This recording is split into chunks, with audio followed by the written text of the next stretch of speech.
Pertanyaan mengenai identitas Isa dalam Islam dan Yesus Kristus dalam Alkitab adalah salah satu isu penting dalam dialog antaragama, khususnya antara Kristen dan Islam. Kedua kitab suci, Al-Quran dan Alkitab, sama-sama berbicara tentang sosok yang memiliki kemiripan nama dan kisah, namun dengan penekanan yang berbeda. Untuk memahami apakah mereka sama atau berbeda, kita perlu meninjau keduanya secara mendalam. Isa dalam Islam.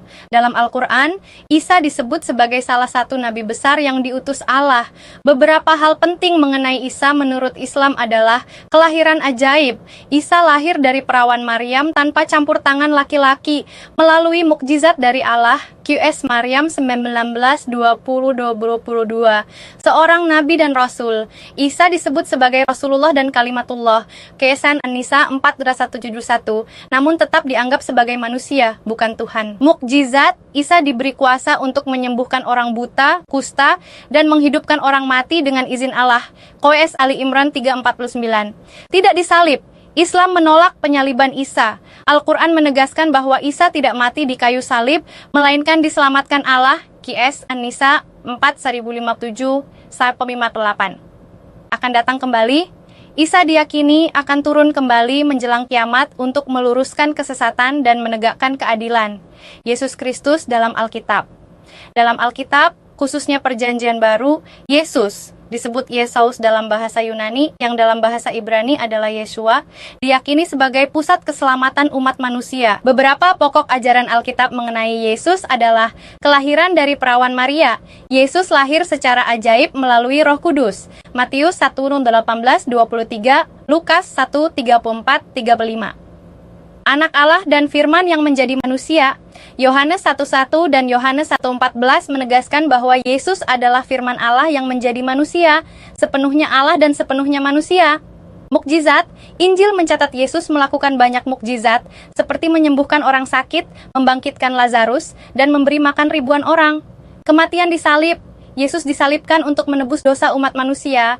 Markus 15, Yohanes 16. Kebangkitan dan kenaikan, Yesus bangkit pada hari ketiga dan naik ke surga, menjanjikan hidup kekal bagi yang percaya kepadanya. Matius 28:6, Kisah Para Rasul 1-9. Akan datang kembali. Sama seperti dalam Islam, Yesus diyakini akan datang kembali pada akhir zaman untuk menghakimi dunia.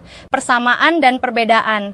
Persamaan, lahir dari seorang perawan bernama Maria Maryam, melakukan banyak mukjizat yang luar biasa. Disebut sebagai Mesias, Al-Masih, akan datang kembali pada akhir zaman. Perbedaan, identitas. Dalam Islam, Isa hanyalah seorang nabi dan hamba Allah.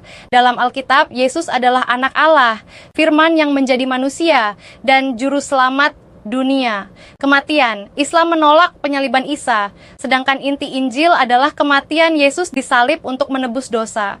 Kebangkitan, Al-Quran tidak mencatat kebangkitan Isa, sedangkan iman Kristen bertumpu pada kebangkitan Yesus. Ketuhanan, Islam menolak penyembahan Isa sebagai Tuhan, sementara Kristen menegaskan keilahian Yesus Kristus. Kesimpulan, walaupun ada beberapa persamaan antara Isa dalam Islam dan Yesus dalam Alkitab, keduanya berbeda secara mendasar dalam identitas dan misi. Dalam Islam, Isa adalah nabi besar, manusia pilihan yang diberi mukjizat oleh Allah. Namun dalam iman Kristen, Yesus adalah lebih dari sekadar nabi. Dia adalah juru selamat, firman Allah yang menjadi manusia, yang mati di salib dan bangkit bagi keselamatan dunia. Oleh sebab itu, meskipun namanya sama, Isa dalam Islam tidak sepenuhnya sama dengan Yesus Kristus dalam Alkitab. Keduanya mencerminkan dua pandangan iman yang berbeda, dan memahami perbedaan ini sangat penting dalam membangun dialog yang sehat antara umat Kristen dan Muslim.